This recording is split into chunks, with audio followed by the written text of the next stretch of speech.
स्वामी विवेकानंद ने एक बार कहा था, अपने जीवन में एक लक्ष्य निर्धारित करो, अपने पूरे शरीर को उस एक लक्ष्य से भर दो और हर दिन एक दूसरे विचार को अपने जिंदगी से निकाल दो।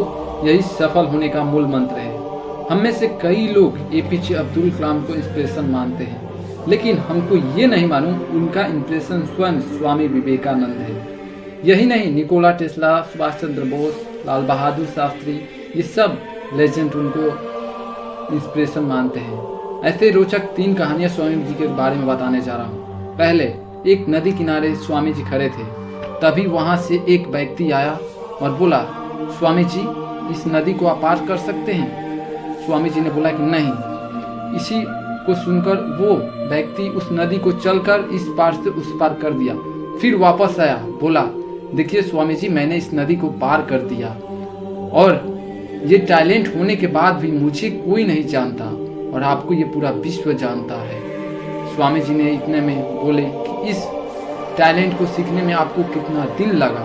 उन्होंने बोला 15 साल लग गए। उतने में ही उनका नाव आ गई और दोनों बैठ के इस पार से उस पार जाने लगे। स्वामी जी ने उस पार उतरने के बाद उस नाव वाले को 1 रुपये दिए, यानी दोनों को मिला के 50-50 पैसे हुए।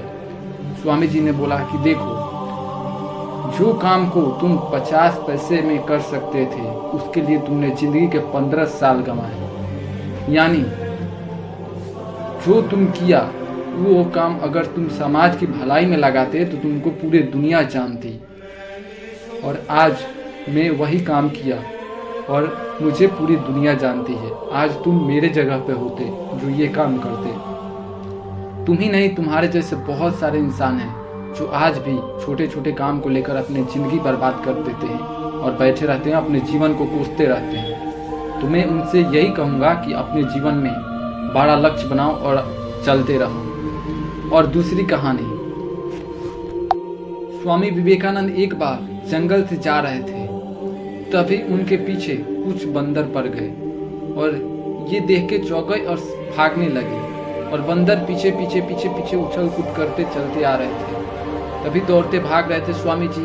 और फिर वहाँ एक व्यक्ति मिला और बोला, स्वामी जी, भागो नहीं, एक बार रुको और उसे जोर से डपटो और भगा दो। फिर स्वामी जी ने वहाँ खड़ा होकर अपने आँख निकाल कर और जोर से दहाड़ा। फिर सारे बंदर धूम धमाकर भाग गए। यही होती है हमारी ज़िंदगी में निगेटिव पॉइंट। जब तक उसको अपने जीवन में जगह दोगे तब तक तुम पे हावी होगे। जिस दिन तुमने डट कर सामना कर दिया, तुम्हारे सारे निगेटिव थॉट दूर हो जाएंगे। और हमेशा सही बात और सकारात्मक विचार के साथ रहे, तभी आप जीवन में आगे बढ़। स्वामी विवेकानंद और रामकृष्ण परमहंस एक समय जा रहे थे। तभी रास्ते में देखा कि एक व्यक्ति मूर्ति बना रहा है पत्थर से और कोई कलाकृति उनके पास नहीं थी। तभी उस व्यक्ति से स्वामी जी ने सवाल किया कि आप ये मूर्ति बना रहे हैं और कैसे, बिना देखे हुए? उन्होंने बोला कि वो मेरे दिमाग में छप गया है, इसी हिसाब से मैं उस मूर्ति का सृजन कर रहा हूँ। और वह व्यक्ति बिना देखे उस मूर्ति को एक अच्छी रूप दे दी। तभी स्वामी जी ने बोला कि हाँ, बिना देखे हुए अगर कोई भी इंसान कोई भी लक्ष्य अगर निर्धारित कर ले अपनी आंखों में, अपने सपनों में, अपने दिल जिगर में, तो वह पूरा करने का सामर्थ्य रखता है और एक दिन पूरा कर सकता है।